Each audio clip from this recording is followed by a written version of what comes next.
I never thought I'd be the one to destroy my own parents, but after what they did to me at their anniversary party, I had no choice. What started as the worst night of my life turned into a revenge plot so calculated, so perfectly executed, that by the time they realized what was happening, it was already too late. This is the story of how I went from being the family joke to the person who brought an empire crashing down. And honestly, I'd do it all over again. Let me take you back to where this nightmare began. My parents, David and Margaret Chen, were what you'd call power players in our community. Dad owned a chain of luxury car dealerships across 3 states, and Mom ran a high-end interior design firm that catered to millionaires and celebrities. They were the couple everyone admired, the ones who seemed to have it all together. Perfect house, perfect careers, perfect life. But behind closed doors, they were obsessed with one thing above everything else: appearance. Growing up as their only child, I learned early that love in our house was conditional. It depended on your achievements, your looks, your ability to make them look good in front of their friends. I wasn't athletic like they wanted. I was more into computers and coding, which they saw as antisocial and embarrassing. While other parents bragged about their kids, mine would change the subject when anyone asked about me. The anniversary party was supposed to celebrate 30 years of their marriage. They rented out the ballroom at the Grandview Hotel, the fanciest venue in the city. 500 guests, a live band, champagne towers, the works. They spent over $200,000 on this event. I was 26 at the time, working as a software developer at a decent tech company, living in my own apartment, paying my own bills. I thought maybe, just maybe, they'd finally see me as an adult worth respecting. I was so wrong.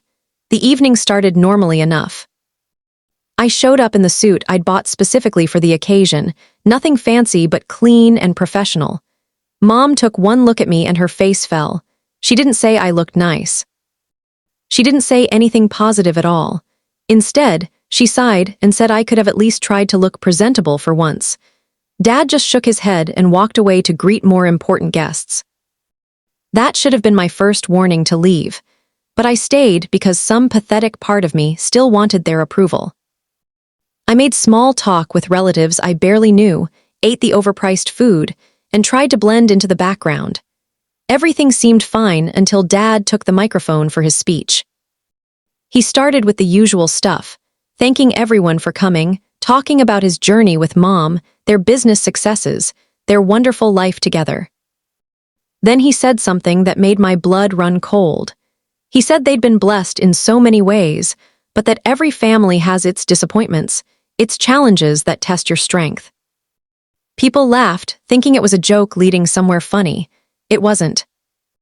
Dad looked directly at me and said that despite having a son who never quite lived up to expectations, who chose computers over real ambition, who couldn't even maintain a relationship or give them grandchildren, they'd persevered and built an amazing life anyway. The room went silent. You could hear glasses clinking in the distance. Everyone was staring at me, but Mom wasn't done. She took the microphone next and decided to share a story about how when I was in high school, I'd been so socially awkward that I'd taken my computer to prom instead of a date. This wasn't even true. I hadn't gone to prom at all because I was sick that weekend, but she twisted it into this humiliating anecdote that had people laughing and whispering. She went on about how they'd hoped I'd eventually grow out of my phase, find a nice girl, take an interest in the family businesses, become someone they could be proud of. Instead, they got a son who was content with mediocrity, hiding behind screens, wasting his potential. She actually said that, in front of 500 people. I sat there frozen, my face burning, my hands shaking. Some distant cousins were looking at me with pity, others were smirking. A few people tried to catch my eye sympathetically, but most just seemed uncomfortable or amused. My own parents had turned their anniversary celebration into a roast session with me as the punchline. When the speeches finally ended and the music started again, I walked out. I didn't say goodbye. I didn't make a scene. I just left, got in my car, and drove home in complete silence. That night, sitting alone in my apartment, something inside me broke. Not in a sad way, but in a clarifying way. I realized that I'd spent 26 years trying to earn love from people who were never going to give it. And more than that, I realized they'd underestimated me my entire life. See, my parents didn't understand what I actually did for a living. To them, I just played with computers. They had no idea that I was actually a senior developer specializing in cybersecurity and data analysis. They didn't know that I'd helped my company identify and prevent multiple security breaches. They saw my skills as a quirky hobby, not recognizing that in the modern world, information is power. And I had information, so much information. Over the next few weeks, I started digging. Not into their personal lives, I didn't care about affairs or scandals. I went after their businesses, their finances, their carefully constructed empire. I started with Dad's dealerships. Using publicly available business records and some creative research, I discovered something interesting. His businesses were leveraged to the absolute limit. He'd taken out massive loans to expand, using properties as collateral, banking on continued growth to service the debt. I found reports of customer complaints that had been buried, reviews that had mysteriously disappeared, documentation of sales tactics that bordered on fraudulent. Nothing illegal enough to have gotten him arrested, but plenty that would damage his reputation if it came to light. I compiled everything into organized files. Then I turned to Mom's design firm. She'd built her reputation on exclusivity and celebrity clients. But I discovered that several of her biggest projects had been completed using unlicensed subcontractors to cut costs while charging premium prices. She'd been cutting corners for years, pocketing the difference, all while pretending to offer white-glove service. Again, not quite illegal, but definitely unethical and against industry standards. But the real goldmine was their taxes. Going through publicly filed documents and connecting dots through property records and business filings, I realized they'd been playing fast and loose with deductions. Using personal expenses as business write-offs, shifting money between entities in ways that looked designed to minimize tax liability beyond what was legal. I didn't hack anything. I didn't break any laws. Everything I found was either public record or information I was able to piece together through legitimate research. The internet is an amazing tool when you know how to use it properly. Here's where my plan came together. I created an anonymous blog. Nothing traceable to me, hosted through services that protected privacy, using techniques I'd learned in my actual job. I called it the Emperor's New Cars, a play on Dad's dealership empire. I started posting my findings, piece by piece, with full documentation and evidence.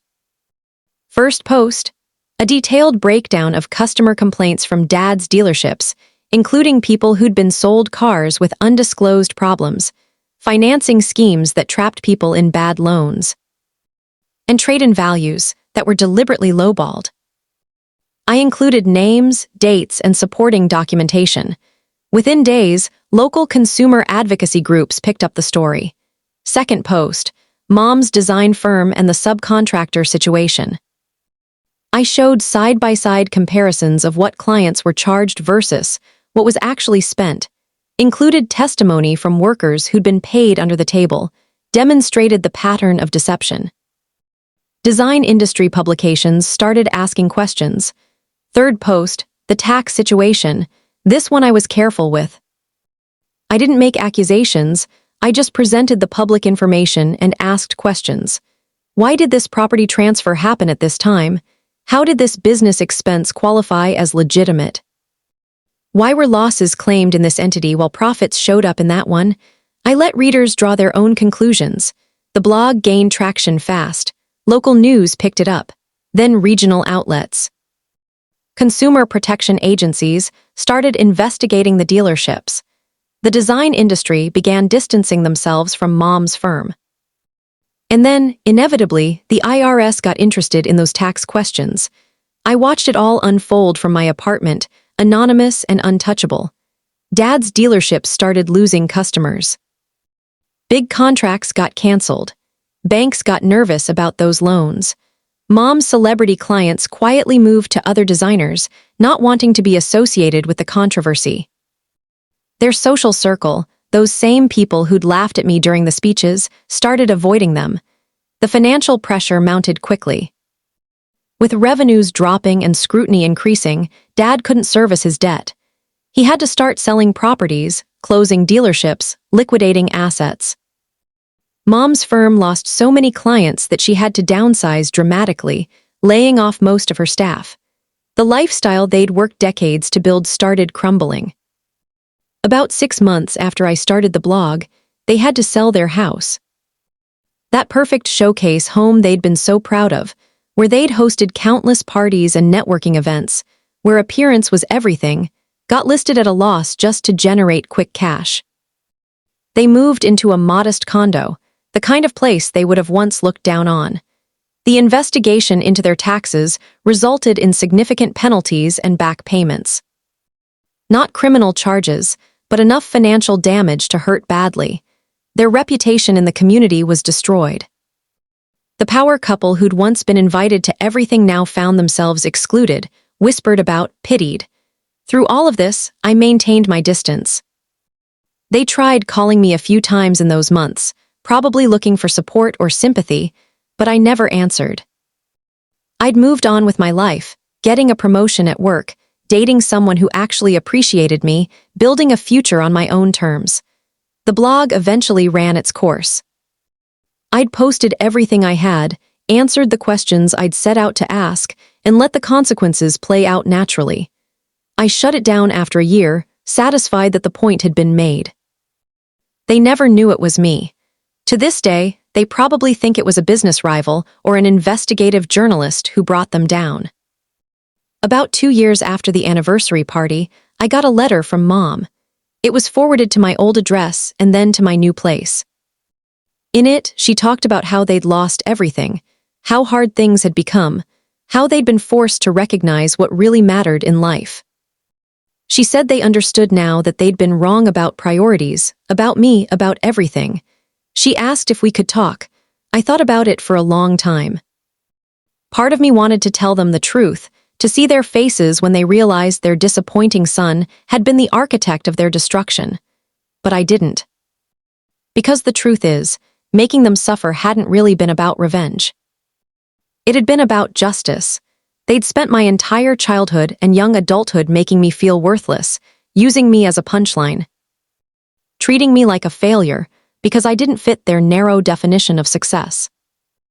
They'd humiliated me publicly at what should have been a celebration, showing everyone exactly how little they valued me. They'd built their empire on cutting corners, taking advantage of people, and maintaining a false image. All I did was expose the truth. Their downfall wasn't my doing, not really. It was the natural consequence of their own choices, their own deceptions, their own cruelty. I just helped it along. I never responded to Mom's letter. I didn't go to see them. I didn't offer forgiveness or reconciliation. Some people might think that makes me cold, but I disagree. Setting boundaries with toxic people, even when they're family, isn't cruel. It's self-preservation. My life now is nothing like what they imagined for me, and it's so much better than anything they could have planned. I'm successful in my field, respected by colleagues, in a healthy relationship, genuinely happy. I built all of that without their approval, without their support, despite their contempt. Do I regret what I did? Sometimes I think about whether I went too far, whether destroying them was necessary. But then I remember standing in that ballroom, being mocked in front of hundreds of people by the two individuals who were supposed to protect and support me unconditionally. I remember every dismissive comment, every time they made me feel small, every moment they chose their image over their child. And no, I don't regret it. They made their choices, I made mine. They taught me that family is about control and appearance. I taught them that underestimating people has consequences. We're even now, except I'm thriving and they're not. The last I heard, Dad was working as a sales manager at someone else's dealership, and Mom was doing freelance design consultations. They're getting by, not starving, not homeless, just ordinary. Average, mediocre, all the things they accused me of being. Meanwhile, I'm exactly where I want to be, surrounded by people who value me for who I actually am. That's the real victory. Not their downfall, but my rise. Not their destruction, but my liberation.